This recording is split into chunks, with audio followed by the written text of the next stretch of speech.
Baiklah,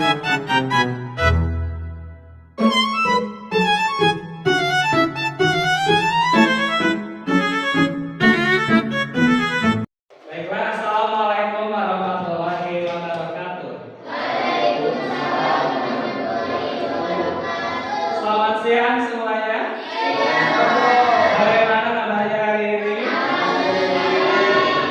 Baik. Nah, alangkah baiknya sebelum kita mulai pembelajaran, berdoa terlebih dahulu kepada ketua kelas. Silakan untuk memimpin doa ke depan.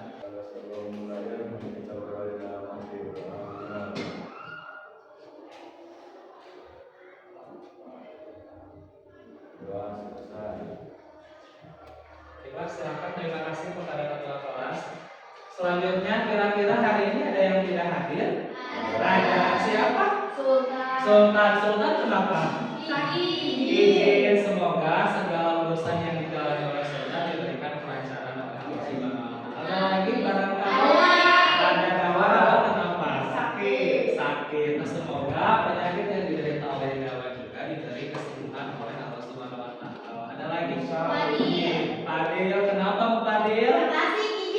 Ke Tasik izin. Semoga segala perjalanan dan urusan itu diberikan kelancaran oleh Allah. Nah, seperti biasa sebelum masuk ke pembelajaran, Bapak akan menyampaikan dulu tujuan pembelajaran kali ini. Nah, di pembelajaran kali ini kalian diharapkan dapat mengetahui apa itu yang namanya teks ceramah, unsur-unsur ceramah, struktur ceramah, dan lain sebagainya. Nah, kira-kira di sini ada yang tahu apa itu ceramah? Apa itu ceramah? Teks ceramah. Nah, ceramah itu pada dasarnya adalah pidato. Tetapi apa kira-kira yang membedakan ceramah dengan pidato? Ya, kalau ceramah itu isinya tentang agama, kalau pidato umum. Jadi pada dasarnya ceramah itu merupakan sebagian dari pidato. Nah, pidato ada yang disebut dengan ceramah, ada yang disebut dengan khotbah, ada juga yang disebut dengan sambutan. Nah, kira-kira bedanya ceramah, khotbah, pidato, dan sambutan itu apa? Ada yang bisa menjelaskan barangkali? Boleh, silakan. Siapa? Boleh, Silmi. Apa? Ceramah itu apa? Ceramah adalah pidato yang menyampaikan atau menyiarkan ajaran-ajaran agama, sedangkan pidato adalah seruan atau ajakan tentang nilai-nilai yang bersifat umum. Khotbah adalah atau teknis atau ceramah yang dilakukan pada acara tertentu, contohnya sholat Jumat dan sholat Idul Fitri. Terus sambutan adalah pidato yang disampaikan sebagai pengantar atau pembuka kegiatan berisi ucapan terima kasih. Ya, buat tepuk tangan untuk Silmi. Nah, betul sekali. Pada dasarnya ceramah itu adalah seruan ataupun ajakan yang berisi mengenai ajaran agama ataupun keagamaan, di mana dalam sebuah ceramah nilai-nilai kebaikan, nilai-nilai keagamaan itu disampaikan. Nah, sebaliknya ada pidato yang secara umum pidato juga sama. Apa tadi pidato? Ajakan atau seruan untuk memberikan nilai-nilai yang berhubung dengan yang nilai sosial, nilai kemanusiaan, dan lain sebagainya. Sederhananya antara ceramah dan pidato itu pada dasarnya sama, tapi yang membedakan itu adalah tujuannya. Kalau ceramah tujuannya itu untuk menyiarkan ajaran agama. Sebaliknya kalau pidato itu adalah seruan atau ajakan yang berisi informasi umum ataupun sosial. Nah, selanjutnya ada khotbah. Khotbah dan ceramah tadi sudah disampaikan tidak jauh berbeda. Pada dasarnya khotbah dan ceramah itu sama-sama saja ajakan ataupun seruan yang berisi nilai agama. Tetapi kalau khotbah hanya ada di acara tertentu seperti apa? Sholat Jumat, sholat Id, dan lain sebagainya. Makanya ada istilah khotbah Jumat, khotbah sholat Idul Fitri, tidak sholat Idul Adha. Selanjutnya yang terakhir ada sambutan. Apa itu sambutan? Pidato yang disampaikan sebagai pengantar atau pembuka kegiatan. Ya, sambutan itu adalah pidato singkat ataupun pengantar yang biasanya juga berisi mengenai ucapan terima kasih. Nah, untuk sambutan ini biasanya dilakukan dalam acara-acara tertentu seperti sambutan dari kepala sekolah, sambutan dari ketua OSIS, ataupun sambutan dari ketua pelaksana. Nah, itu adalah gambaran sekilas mengenai ceramah. Nah, kalian sudah paham apa itu ceramah dan subbagian-bagiannya seperti pidato, khotbah, dan sambutan.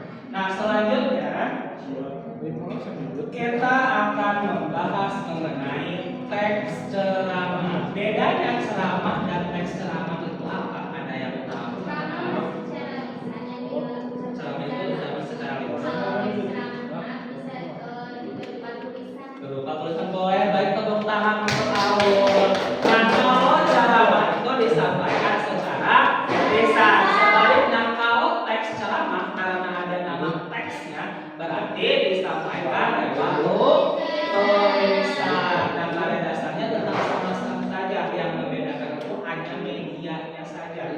Kalau ceramah secara langsung, kalau teks ceramah secara tidak langsung. Nah, pada dasarnya baik itu ceramah, pidato, khotbah, dan sambutan merupakan teks yang berbentuk persuasi atau bersifat persuasif. Apa itu persuasif? Mengajak alias menyeru atau menyerukan. Jadi teks ceramah itu adalah sebuah teks berjenis persuasi. Nah, seperti yang kita ketahui juga bahwasanya teks itu banyak sekali macamnya. Ada teks narasi, ada teks deskripsi, argumentasi, hingga teks persuasi. Nah, pada kesempatan kali ini kita akan membahas mengenai salah satu teks persuasi alias ceramah. Selanjutnya kita masuk ke unsur-unsur ceramah. Apa itu unsur-unsur ceramah? Apa saja? Ada pencerahan, penjelasan, materi, metode ceramah. Unsur-unsur ceramah. Yang pertama ada yang disebut dengan penceramah. Apa itu penceramah? Orang yang menyampaikan. Orang yang Orang yang melakukan kegiatan. atau menyampaikan kegiatan ceramah. Terdiri dari penceramah alias orang yang melakukan ataupun menyampaikan sebuah ceramah. Nah, dia pun berhak menyampaikan ceramah, tidak hanya ustadz ataupun pastor saja. Kalian juga nantinya akan belajar menyampaikan sebuah ceramah. Yang kedua ada yang disebut dengan pendengar. Orang yang mendengarkan ceramah itu disebut pendengar ceramah, atau istilahnya sering disebut dengan jemaah ataupun jemaah. Selanjutnya ada yang disebut dengan materi. Apa itu materi? Isi dalam ceramah. Isi dalam ceramah. Nah, dalam sebuah ceramah biasanya berhubungan dengan nilai-nilai apa? Nilai-nilai agama. Ya, seperti yang kita ketahui bahwasanya setiap agama itu pasti mengajarkan hal-hal yang baik. Nah, secara spesifiknya lagi nanti dalam ajaran agama Islam, Kristen, dan lain sebagainya juga terdapat ajaran-ajaran yang mesti kita terapkan atau mesti kita lakukan dalam kehidupan sehari-hari. Baiknya ada apa lagi? Ada metode ceramah. Apa itu metode? Ya, cara penyampaian dalam sebuah ceramah. Nah, apalagi di zaman sekarang yang sudah dihinggapi oleh teknologi yang semakin modern, ceramah itu tidak hanya disampaikan secara langsung saja, tetapi bisa melalui media sosial. Jadi ceramah itu tidak hanya kita harus bertatap muka dengan audiens saja, tetapi bisa juga menggunakan media sosial. Nah, dalam metode ceramah itu ada beberapa metode ataupun cara. Salah satunya ada yang disebut dengan metode impromptu. Apa itu metode impromptu? Ya, metode impromptu adalah metode ataupun materi ceramah yang tanpa persiapan, alias metode ini itu sudah ada di luar kepala. Nah, biasanya metode ceramah impromptu ini sering digunakan oleh orang-orang yang sudah paham terhadap ajaran-ajaran agama. Selanjutnya ada metode menghafal. Nah, sesuai namanya, kalau metode menghafal adalah sebuah metode di mana di dalamnya itu melakukan sebuah persiapan. Apa persiapan? Yang kedua, selanjutnya apa? Membaca naskah. Apa itu membaca naskah? Melihat secara lengkap isi ceramah yang sudah ditulis. Nah, itu juga bisa, misalkan, tetapi harus ada catatan jika menggunakan metode membaca naskah, jangan sampai terlalu terpaku pada teks ataupun naskah, harus ada kontak langsung dengan audiens. Ingat, seperti yang sudah Bapak sampaikan sebelumnya juga, bahwa membaca itu berbeda dengan membacakan, alias menyampaikan sesuatu baik itu informasi dan lain sebagainya ke khalayak umum, ke orang lain. Selanjutnya apalagi? Ada metode ekstemporer. Apa itu metode ekstemporer? Yang metode yang hanya menuliskan pokok-pokok pikiran. Nah, dalam metode ekstemporan biasanya seorang penceramah itu sudah menyiapkan dulu secara garis besar apa yang ingin disampaikan. Nah, nantinya itu menjadi sebuah kata kunci bagi seorang penceramah untuk menyampaikan materi ceramah.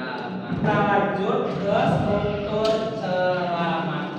Ceramah yang pertama itu terdiri dari struktur teks ceramah yang pertama itu terdiri dari pembukaan. Ya, pembukaan itu terdiri dari kata salam pembuka, ucapan terima kasih, serta mukadimah. Kira-kira di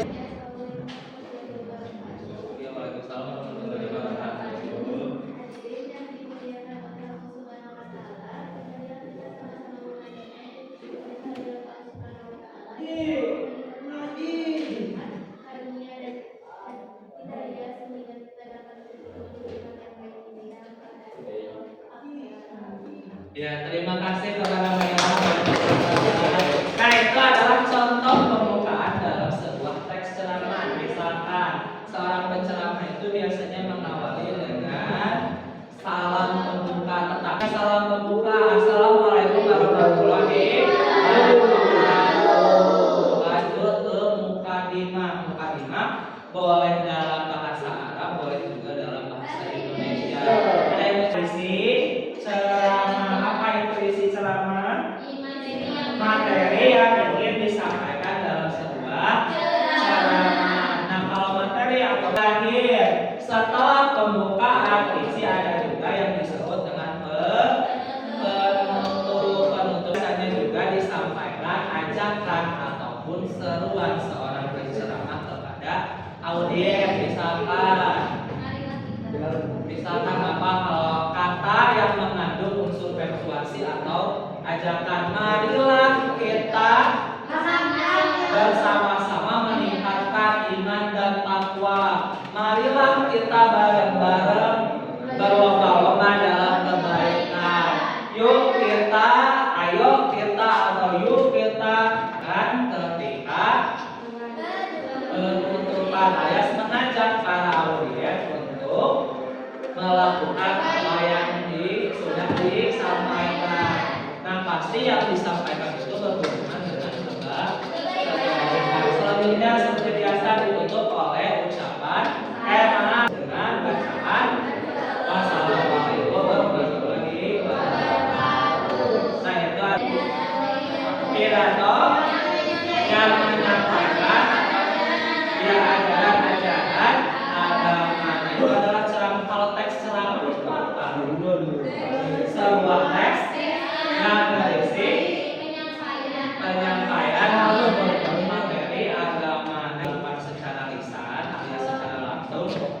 setelah berlatih secara tidak langsung ada secara tulisan. Selanjutnya ada unsur-unsur ataupun bagian-bagian dalam ceramah. Yang pertama ada yang disebut dengan penceramah, alias apa penceramah itu? Orang yang memberikan ceramah. Selanjutnya ada pendengar ataupun audien. Berarti kalau ada penceramah, ada juga yang mendengarkan ceramah, atau dalam bahasa teknisnya itu disebut dengan jemaah ataupun jemaah. Selanjutnya ada materi. Materi itu apa? Isi dalam ceramah. Selanjutnya ada metode ceramah. Ada apa saja? Ada impromptu, ada secara langsung, ada menghafal, membaca naskah, dan eksepsi. Selanjutnya struktur ceramah itu terdiri dari 3. Yang pertama ada pembukaan, biasanya terdiri dari salam, pembukaan, terus ucapan terima kasih dan mukadimah. Selanjutnya ada isi ceramah. Apa itu isi ceramah? Materi yang ingin disampaikan. Selanjutnya terakhir ada penutup. Apa itu penutup? Pembacaan kesimpulan dari seorang penceramah yang juga diakhiri dengan ajakan untuk melakukan kebaikan, alias ada ajakan, alias kalimat berupa persuasi. Selanjutnya apa setelah mengajak, setelah membacakan kesimpulan adalah permohonan maaf dan kemudian ditutup oleh salam. Kira-kira sudah habis. Pertemuan kali ini cuma sekian. Terima kasih atas segala atensinya. Wassalamualaikum warahmatullahi wabarakatuh.